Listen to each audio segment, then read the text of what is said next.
Hey everyone, and welcome to today's Explainer. We're going to dive straight into one of the absolute most brilliant and devastating strategic puzzles of the American Civil War. We're looking at a defining moment in 1863 that completely altered the trajectory of American history, and that is the Siege of Vicksburg.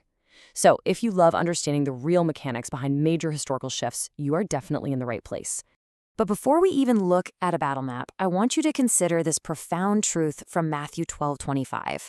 It states, "Every kingdom divided against itself will be ruined, and every city or household divided against itself will not stand."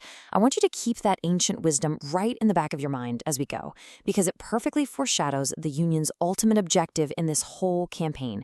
They knew for a fact that if they could literally divide the Confederacy, it just couldn't stand. All right, here's our quick roadmap for today. 1. The Mississippi River Fortress. 2. The strategy of a siege. 3. A divided kingdom falls. 4. Let's review the facts. And 5. Wisdom, morality, and peace. Section 1. The Mississippi River Fortress. So picture this, a towering fortress sitting high up on these steep cliffs right above the Mississippi River. I mean, this wasn't just a town, it was a massive physical obstacle. Because of its extreme elevation and those natural defenses, any army trying to march up those cliffs, well, they'd essentially be sitting ducks for the defenders up above.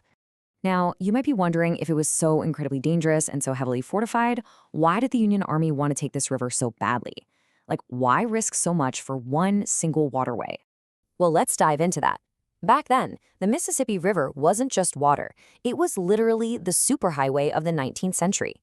Controlling this vital transportation route was absolutely crucial to the Union's master plan to divide and conquer. If the North could take the river, they would effectively cut off the Western Confederate states, places like Texas and Arkansas, completely off from the rest of the South. And doing that would permanently cripple the South's ability to send vital support, food, and reinforcements to their armies in the East.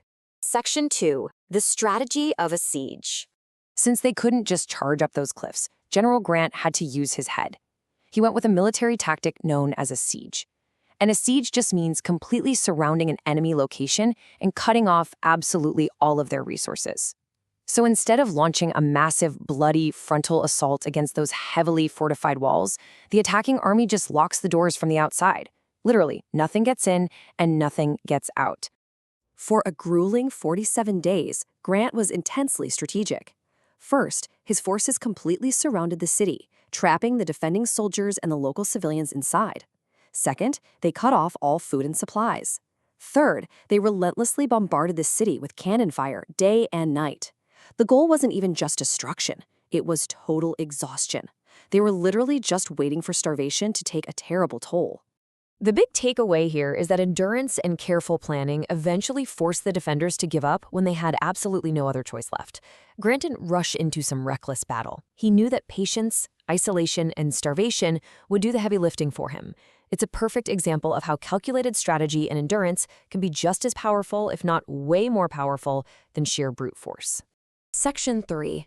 A divided kingdom falls. Now, the timing of this is just wild. Vicksburg finally surrendered on July 4th, 1863, after those agonizing 47 days. And this happened exactly one day after the massive Confederate defeat at the Battle of Gettysburg on July 3rd. So for the South, this was a completely devastating 1-2 punch in the span of just 48 hours. In the East, a massive battlefield loss, and in the West, the loss of their greatest river fortress. Think about it. Before Vicksburg fell, the Confederacy was united. They were easily moving soldiers, messages, and crucial supplies between the East and West. But after Vicksburg surrendered, the Union completely controlled the Mississippi River. The South was literally cut right in half. Overnight, they went from this connected military force to an isolated, divided region. Communication became nearly impossible, moving reinforcements was a total nightmare, and Confederate military morale absolutely plummeted. They lost the river, and with it, honestly, much of their hope for a full victory. Section 4. Let's review the facts. All right, we've covered a lot of ground, so I want you to test your own memory right now to see if you've mastered the mechanics of this historical puzzle. As an active learner, see if you can answer these next points before I even finish asking them. Ready? Make sure you can confidently explain these 5 things to yourself. First, the importance of the river as a superhighway. Second, Grant's patient reliance on starvation rather than a frontal assault. Third, the definition of a siege as cutting off all resources. Fourth, the crippling physical and psychological division of the Confederacy. And finally, the crazy timing of that July 4th surrender, giving up on Independence Day after 47 days of sheer misery, right after the loss at Gettysburg. If you can explain those points, you truly understand this massive turning point in history. Section 5. Wisdom, Morality, and Peace. You know, at the very beginning, we talked about how a divided kingdom is ruined and cannot stand. Well, this applies directly to our own minds and our own lives. The philosophy here is simple, but really deep. Education without morality will hurt. Just like a nation divided against itself falls apart, a mind that is packed with intellectual knowledge, but totally lacking a foundation of biblical morality, is fundamentally divided. Being smart and educated is wonderful, for sure, but without a moral compass, it inevitably leads to bad choices that cause deep personal pain. Because true stability, it doesn't just come from facts and strategy. The promise outlined in Romans 8:6-7 is that true peace of mind only comes to those who keep their minds aligned spiritually. And this is the experience we see time and time again. When you unify your education with a strong spiritual and moral foundation, you aren't a divided kingdom anymore. You actually become whole, and that is where you find real, actual peace of mind. So, I'm going to leave you with this final provocative thought to chew on today. What is the point of being incredibly smart and supposedly educated if you just continue to make bad choices that hurt yourself and others? Are you just building a fortress of mere knowledge that can eventually be starved out?